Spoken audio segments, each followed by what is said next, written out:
Fin à Libreville de l'atelier sur la gestion intégrée des océans pour les pays de la région de la Convention d'Abidjan. La rencontre de 72 heures aura permis aux experts et acteurs d'échanger autour de la planification des activités marines, comme nous le rapporte Filika Biyongo.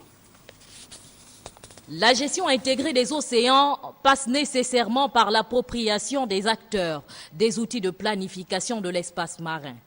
L'outil de planification va nous amener effectivement à une gestion beaucoup plus concertée et intégrée de cet espace maritime à travers des directives, à travers des guides qui nous vont pouvoir permettre à ces activités-là de cohabiter sans pour autant qu'il y ait des conflits.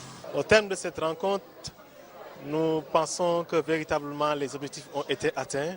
L'atelier de Libreville s'achève, mais déjà les yeux sont fixés sur la prochaine étape, c'est-à-dire la conférence des parties qui aura lieu du 27 au 31 mars prochain à Abidjan, en Côte d'Ivoire.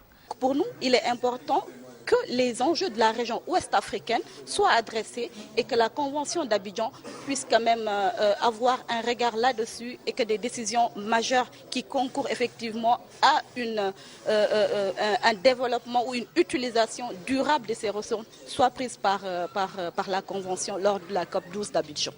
L'enjeu pour la prochaine rencontre est que nous puissions faire participer les pays d'Afrique centrale à cette convention. D'autant plus que sur la dizaine de ces pays, 6 ont des façades sur l'océan Atlantique. L'océan Atlantique est le deuxième avec plus de 80 millions de kilomètres carrés après l'océan Pacifique, qui est le plus grand de tous. Il s'étend sur près de 165 millions de kilomètres de superficie.